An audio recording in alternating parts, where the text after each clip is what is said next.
Hey, everybody. Thanks for joining us. It's Robert Weissman from Public Citizen with our Informed Resistance series.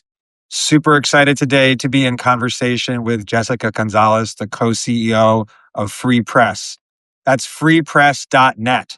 Freepress.net. Get the right free press. Don't get the wrong free press. We'll try to avoid talking about that, but undoubtedly we will. Jessica, thanks for joining us in conversation. Thanks for having me today, Rob. So for folks who may not be familiar with Free Press, it's the leading media rights, public interest media rights advocacy organization focused on corporate consolidation and democratic media and fighting against the bad stuff. And also, importantly, thinking about what a democratic media landscape might look like. We're pretty far away from that, not trending in the right direction, I would say, overall. So we're going to spend a lot of time today talking about what's happening, and it's not going to give too much of the time to the brighter vision, but maybe we'll be able to squeeze some of that in. So Jessica, let's start by talking sort of maybe at the start of the Trump administration with the perhaps surprising, perhaps not, bow down from big tech and media around Trump. People will remember famously that the tech CEOs stood right behind him at the inauguration. And also a bunch of the companies paid tribute, like literal tribute, to Trump. Can you talk about, just remind us what happened and why it happened, and most importantly, what do you think it signifies about how big media and big tech is engaging with the Trump administration? Sure. Well, we saw this just a couple months before his election, actually, that tech companies started to change their posture about Donald Trump. We saw media companies going soft on him, not delivering the hard-hitting coverage that we need to make good decisions in an election cycle. And we saw a bunch of big payouts as well. Trump has made no secret about the fact that he will try to silence media that report on him in a critical way. He's sued them for defamation. Upon taking office, he's weaponized the Federal Communications Commission to go after broadcast licensees, which they regulate for content that he dislikes or thinks puts him in a bad light. And we saw a number of payouts, right? We saw, for instance, ABC settle a defamation case with Donald Trump directly to the tune of $15 million that most legal scholars found to be a meritless case. We saw as last year, as Skydance was attempting to buy Paramount and expand the media conglomerate, which would have required several sign-offs from the Trump administration, we saw them pay a big old payment out to Donald Trump. We saw them trying to alter content at 60 Minutes. And so the examples, unfortunately, are numerous as to how media companies have cowered in the face of Donald Trump's attacks on free speech. This stands in stark comparison, by the way, to the public interest nonprofit newsrooms that we want to build more of, that were really on the ground reporting ICE abuses, reporting abuse of power, reporting when protesters were being assaulted or when their First Amendment rights were being tread upon. So we know that big moneyed media conglomerates and tech conglomerates have essentially kissed the ring of Donald Trump. In fact, at freepress.net, you can find what we are calling the Media Capitulation Index. And it's an index of the 35 largest media and tech companies. And we go through in excruciating, and I mean excruciating detail, every single time those companies have bent the knee to Donald Trump, whether that's through payments or whether that's through getting rid of DEI programs, even though those programs are lawful, or whether that's, frankly, censoring content to keep the president happy. And unfortunately, what our Media Capitulation Index shows is that of the top 35 media and tech companies in the United States, only one has not capitulated to Donald Trump. Let's give them their flowers. Let's give them their flowers, That one is Jessica. actually Netflix. believe it or not. I think you got a gold star for Bloomberg too, didn't you? We had a gold star for Bloomberg. Yes. Yeah, that's right. Thank you. Thank you for correcting me. But uh, in terms of like major media conglomerates that most of the public knows, yeah, Netflix is only the only one that the general public is well aware of. Um, yeah. Well, all I'm doing is showing off that I actually looked at it, and I love that. it I love that it's so much. but I would it's an awesome resource, depressing but awesome to see it, and it kind of because it's hard to remember all these stories, and it's hard to have an overall picture, and you've distilled it all down with And it's it needs an very update. disturbing. It needs an update It's, because while I'm sure it the needs to be. Dis- It needs an update every day, probably. well, that's true. But while Uh, the Disney Corporation we rated the companies and gave them chickens. So, you could get anywhere from 1 to 5 chickens, right? And while the Disney company last year was chickening out, we've seen a slight change in the temperature, especially after the FCC chair went after their broadcast licenses a few months ago, where they're actually starting to fight back. And so I do have some hope that media and tech companies can learn that cowering in the corner never fended off a bully, and that we actually have to stand up for ourselves and stand up for journalists who are trying to do their jobs. so there's definitely no one-to-one correlation, but when you look at the table y'all put together, or just sort of reflect on some of these examples where you have the biggest companies, Amazon and Facebook, Meta, among others, paying Trump in cases that small amounts of money for them, significant money for him. Um, Yeah, I mean, we obviously haven't on even Mer- talked about the ballroom slush fund, right? Which y'all did some good work on, if I'm and remembering. obviously unmerited. But I'm just wondering if you could reflect on the bigger companies seem to be worse. They seem to be more timid or less willing to defend traditional journalistic principles. And just wondering how you think about that kind of correlation between consolidation and sort of abandonment of defending First Amendment ideals. Yeah, you're absolutely right, Rob. The biggest companies have been worse. And the reason the biggest companies have been worse is because they just have more deals in front of the administration. They're either trying to get mergers approved, they have their tentacles, they're horizontally and vertically integrated. And so they just have a lot more business in front of the regime. They have more of an interest in trying to keep the president happy with them. And they've made a business decision to not stand up for free speech because they think that if they just stay quiet, that maybe the FCC chair will push their mergers through, or the Department of Justice will look the other way when their deals are anti-competitive. But that really hasn't been working out too well for them, frankly. Well, I'll come back and talk about consolidation in a second, but you mentioned the FCC chair, Brendan Carr. I don't know if he's been as bad as you thought he would be or worse than you anticipated, because you would have known him from prior to his becoming chair of the commission. But what's sort of the overview of what he's been doing and this atop this agency, which is obviously your traditional focus, but doesn't usually break through into the national media, but is doing so all the time now. Yeah. Uh, Brendan Carr is exactly who we thought he was. I wrote a piece in The Hill in November 2020. I guess it was 4 at this point, before he was even the chairman, but we had a sense that Donald Trump was going to appoint him the FCC chair, laying out how he had planned to violate the First Amendment to advance the president's agenda. Brendan Carr was the only sitting federal official who wrote a chapter for Project 2025. He laid out in plain detail what he planned to do, which is to completely dismantle consumer protections at the Federal Communications Commission, which is to go after initiatives that help diversify and bring equity into our media and tech ecosystem. He has made no secret of the fact that he is willing to attack and investigate broadcasters based on the content they air. And he's done so time and again.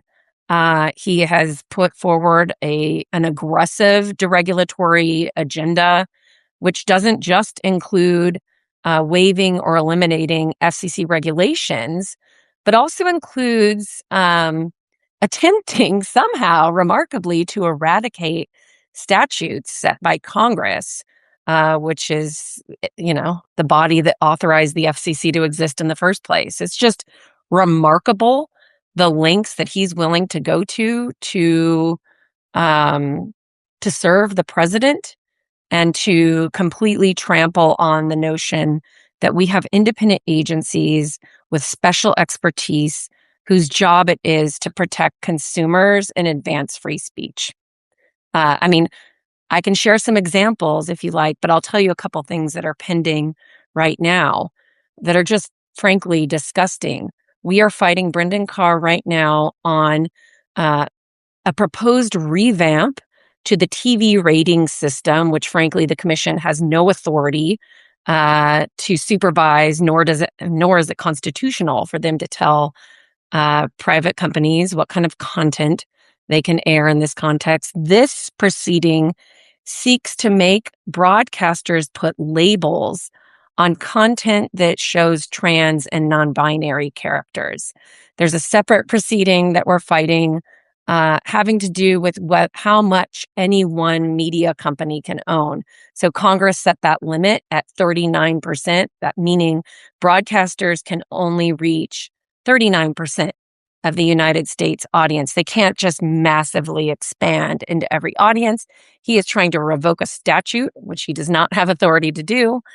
There's, of course, the infamous proceedings against ABC Disney broadcast licenses, where he has called for an early renewal, an almost unprecedented move to look at these broadcast licenses and give them greater scrutiny because there was content that aired that the president didn't like. He doesn't like Jimmy Kimmel's jokes, and he's willing to wield regulatory power to silence them. So there's just example after example. Of course, part of the deal when the FCC granted Skydance its acquisition of Paramount, part of the deal was they had to install a bias monitor at CBS News, which has just wreaked havoc on the network. We've heard journalists after journalists talking about just how chilling this has been for free speech at the network. That bias monitor, a former Trump ambassador. I mean, it's the corruption and the grift and the unwillingness to honor his oath of office, to uphold the Constitution, has been remarkable. It's embarrassing. And frankly, he's the laughingstock of the Federal Communications Bar. No one will say that to his face because they have a lot of business in front of him, but that's the truth. Let's just tease out for a second one of the things you just mentioned, which is the broadcast consolidation issue. Can you just go over what that 39% means when we're talking about local TV broadcasters and stuff? And then more importantly, for people who think, well, TV is a thing of the past anyway, why does it matter? Here's why it matters. In a world where we are trying to make sense of what is true and what is false, where AI is on the up and coming and distorted images and Mitch McConnell thriller dance videos are all over the place, Pew studies show year after year that local TV news is the most trusted source of information across the political spectrum. And so in a world where we are trying to help people understand what's happening, where we are trying to appeal to people's common sense, we still know that local TV news is a source across the political spectrum that is trusted. And it's trusted because it's local. It's trusted because people know that when something happens down the road from them and the local news show up, that resonates with them. When the news says it's going to rain and it rains, there's every little tiny minor detail is building credibility with an audience. And the reason that we care about broadcast consolidation is because study after study shows that when giant media conglomerates buy up broadcast stations across the country, they start forcing their content out from national headquarters, and they do a poorer job of covering local news and information.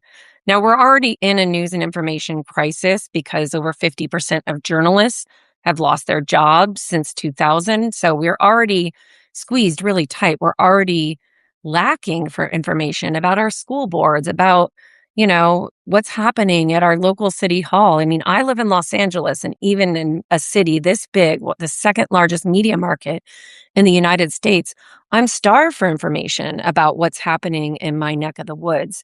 And so it's critically important that we preserve local news and that we don't let giant companies like Nexstar, which is trying to buy up a bunch of Tegna properties, or like Paramount Skydance, which is trying to buy Warner Brothers right now. We know that when that happens, when media consolidation happens, that regular people have less access to local news. And that's important because we are in the battle of our lifetimes for people's common sense. And there is, can I cuss here? Uh, Not going to stop you. there is a deliberate bullshit factory being developed by the right that seeks to misinform, to uninform, or to make news and information so boring or so overwhelming that people just check out. And that's how we lose our democracy. So, that this effort to sort of to deregulate media ownership is really kind of a long-term Republican project, uh, now at a more intense scale.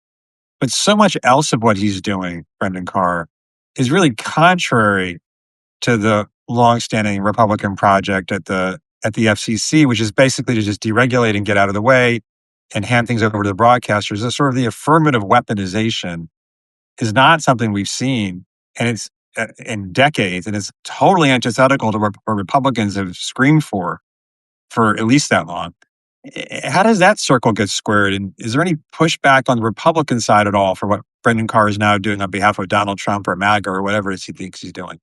Yeah, it's interesting. It's very unusual for in the first year of a chairmanship for a chair to be called by his own party for an oversight hearing in Congress. But Ted Cruz, who is the chair of the Commerce Committee that oversees the FCC in the Senate, has called an oversight hearing. He has been very skeptical of Brendan Carr's moves, especially his moves to call for early revocation of the ABC licenses, his attacks on Jimmy Kimmel that led to the outpouring of concern last year. And in that instance, when Brendan Carr suggested that ABC should pull Kimmel off the air, you heard not just from Senator Cruz, but from dozens of Republicans who were very concerned about how Carr was stepping over the line. They have to mind their P's and Q's and not piss Trump off too much, right? Because then they're worried that he's going to primary them. But we have actually heard Republican dissent from this. The House Oversight Committee also called Brendan Carr up last year for a hearing. I mean, I can't tell you what a big deal that is. The FCC usually floats under the radar. It's not like a huge agency like the Department of Justice where there's regular congressional touches. For an FCC chair to be called by his own party in both chambers suggests that he's in trouble, and suggests that these members are watching as the political tide turns. But he is out over his skis in many ways. You're right. The deregulatory agenda has been a thing for many years. In fact, this all started during the Reagan administration, right? Where we had an attempt to massively deregulate and consolidate the media sector. But his willingness to violate the Constitution and attack the content decisions, the editorial decisions of the corporations that he oversees is wildly out of step with what we've seen from most Republicans. And you've mentioned a couple of times the Skydance acquisition of of CBS Paramount, which occurred. That's the company run by David Ellison, son of Larry Ellison, one of the richest people on the planet, the owner of Oracle, and a good friend of Donald Trump's. And of course, now they're in the midst of trying to acquire Warner Brothers. We're speaking just a couple of days after state attorneys general announced they're going to challenge that merger. And you all have been really at the forefront of opposing the merger and building an opposition to it. Let's just place this one in context of what's been going on. What are the stakes with this one, and how does that fit into the overall story? Well, let's walk through what Skydance did when it acquired Paramount, which is also the parent company of CBS and a bunch of other cable and other properties. Like I mentioned, it installed a bias monitor. It installed Barry Weiss, who had never run a TV newsroom, as to run CBS News. It seriously messed with the editorial decisions of 60 Minutes, one of the most important and respected news programs in the country. And it, time after time, has made decisions to cut stories, to sink stories that are critical of the administration. So we're seeing, CBS is one of the original big three broadcasters, long-standing, respected news organization. And just, if you don't watch broadcast, which most people don't, many people don't, right? I wouldn't say most. If you don't watch broadcast, it really doesn't matter. They have an online, they have major media presence. And even if you're getting your news online, most of that news still comes from the original sources like CBS. So there's only, maybe over a handful, maybe less than a dozen news organizations that have the kind of resources that are necessary to report the news, say in like war zones, right? We saw, for instance, Washington Post pulled the 9 reporters that it had in the Middle East down earlier this year. And so we ought to be really concerned when news organizations that actually have resources to arm reporters to find out the truth start to get dismantled. And that's essentially what Skydance has done in its ownership of Paramount and CBS. It's dismantled the ability of that news organization to uncover facts that help us understand what the truth is, especially in complicated situations. So at stake in this merger isn't just the consolidation of 2 entertainment behemoths and the loss of creativity, the loss of opportunity for storytellers to do art, but also the fact that Warner Brothers also owns CNN, which is a critically important source of news and information, the most viewed news source on the internet, for instance. And so we don't want to see CNN go the way of CBS. But also, when you look at the whole pie, what will the owner of Oracle, the person who is controlling or has a huge stake in our information environment already because of the way he's influencing the AI ecosystem, what will he do with even more? Skydance, Paramount, CBS, Discovery, Nickelodeon, Comedy Central, CNN. The list goes on and on. There's dozens of media properties. And the question we have to ask ourselves is, do we want one person, no matter who the person is, whether it's Ellison? We opposed this merger when the talk was that Netflix might buy it because we're opposed to media consolidation, because we're for a diversity of voices in the media system. We're for expansive viewpoint diversity. And so we didn't love the Netflix merger either, and we were very outspoken against that merger. But the stakes are even higher here because we have an oligarch who is willing to do the president's bidding.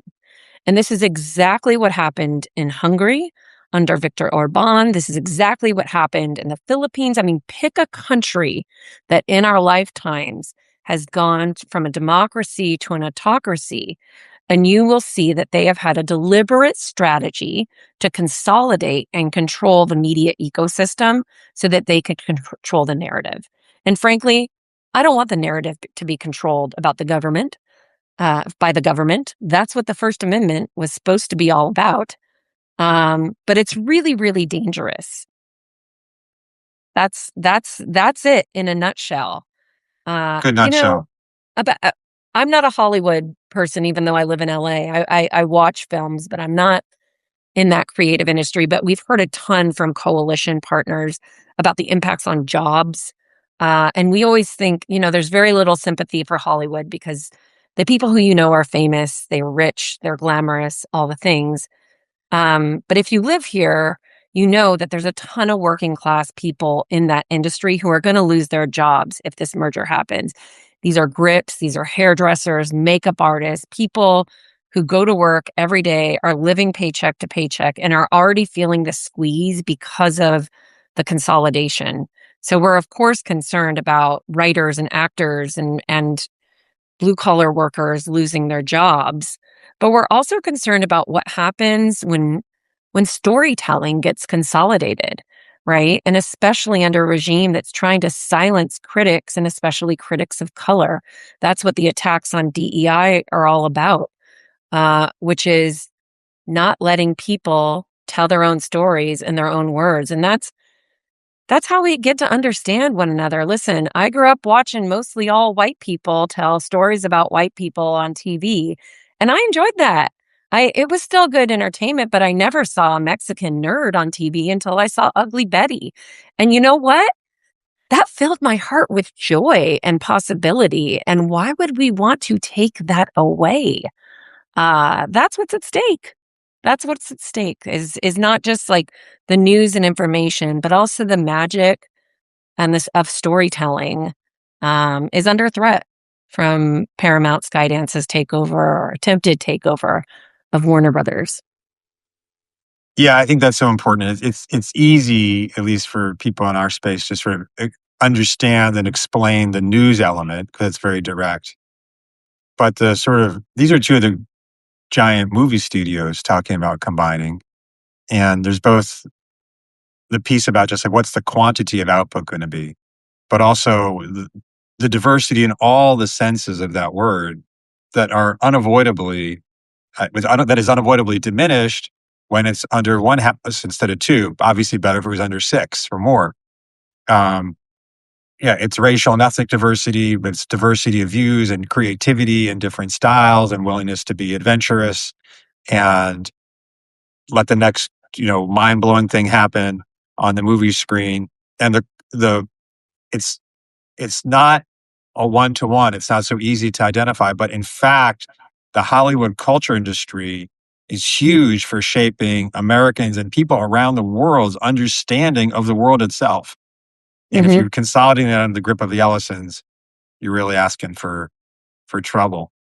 So the I state also just don't think AGs, it's what people like. I've been watching, so I was a soccer player back in the day. I've been watching with great interest the World Cup, but also the phenomenon in the US around the World Cup and how much people are loving the diversity of players yeah, and stories and like just the kindness that a lot of these players are showing one another. It's such a wonderful, warm, and I have my negative views on FIFA, of course, but the players themselves and the joy they're bringing in diversity, in different struggles to get there, in just like, what does it look like when we get to watch people who've pursued excellence do their thing?